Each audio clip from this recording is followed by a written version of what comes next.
So I want to give you one more example. And this one is just plain, this is just fun. This is more of this mundane thing about how this plays out. So finally I get to play.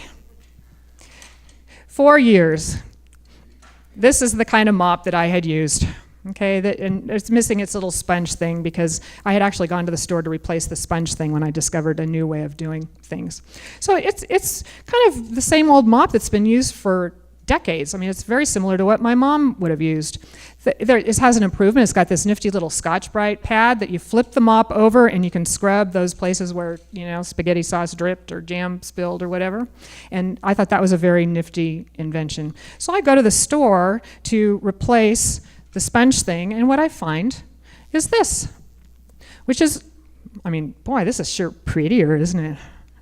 You know, and the thing is that with the old style, I'm going to stand still, with the old style mop, I would still have to get a scrub brush sometimes because that little Scotch-Brite thing just didn't do the job, all right?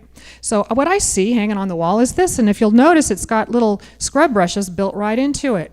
Well, I think that is just really great, you know. Okay. These are the little scrub brushes. Yeah, the little brushes. So I go to use it for the first time, and I'm all excited, ha ha ha, like I get really excited about doing the floor. But anyway, so I turn it over to do it my other way, and it's like, well, this doesn't work.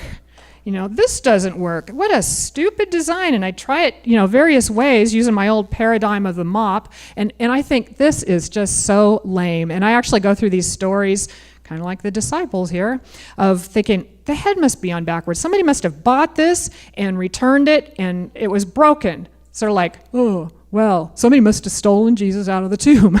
You know, similar. So I go and I get the packaging back out of my recycling, and it's like, no, this is really the way it's meant to work, and you can't really fix it. It's only meant to go one way. So I just decided, you know what, at least it rings out in a nice, smooth way. I'm just going to continue to use it this way. Okay, but I was still annoyed. So what happens is one time I go to use this mop, and here's what happens. No. I need to actually speak with it. So just slide it all the way up. So when it's wet, it will actually click into a thing up here, and what happens is like, oh, it's a scrub brush. And now, like when it locks into place, you can scrub with it. But you have to have it folded in half to scrub with it. And I don't want any of these, well, you got to be smarter than the mop comments. But do you see the difference? I'm trying to use this new mop in the old paradigm. And it wasn't until I could let go of my story of, gosh, what a dumb design, you know, better in theory than in action, you know, this kind of thing. It wasn't until I let go of that story and was just going about using it, accepting it, that all of a sudden, poof, I realized, oh, I have a moment of openness where I see the value, and now it's just great. It's just, well, okay, so to the extent that it's still a mop and I'm still doing the floor. But the point is I saw the mop anew. So this is a mundane example where I don't have a lot of emotional energy tied up in it, but sometimes we do. Sometimes we have tremendous emotional energy tied up in this old paradigm and this old way of seeing.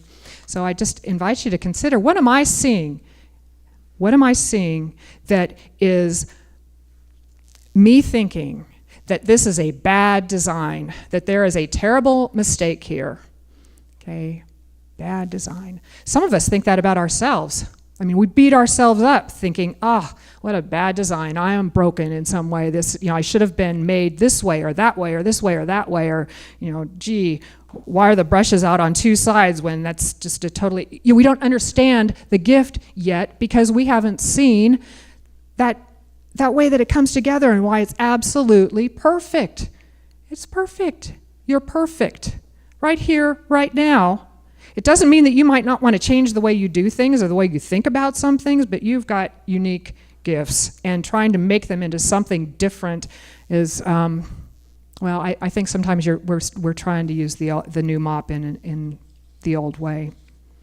So I think that this is also important because the disciples, you know, bless their hearts, got stuck in these deeply entrenched stories, and we can sometimes do the same thing.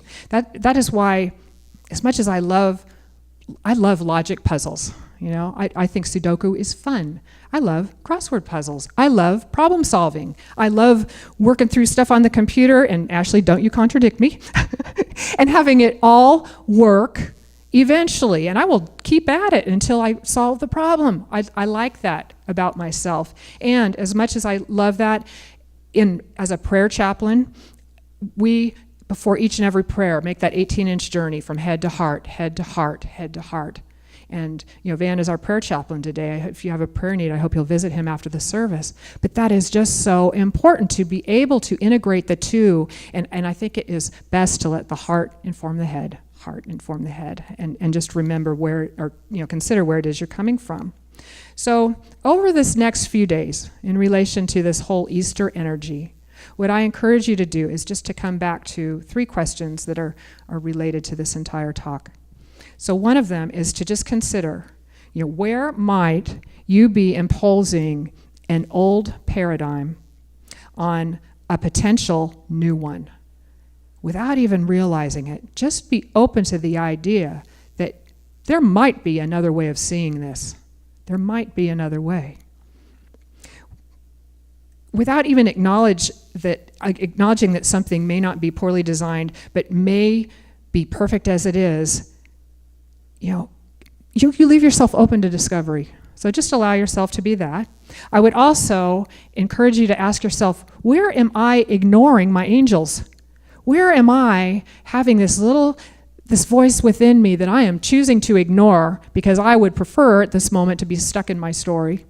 And where am I ignoring that intuition and not allowing myself to hear what is right there for me to hear with my spiritual ears?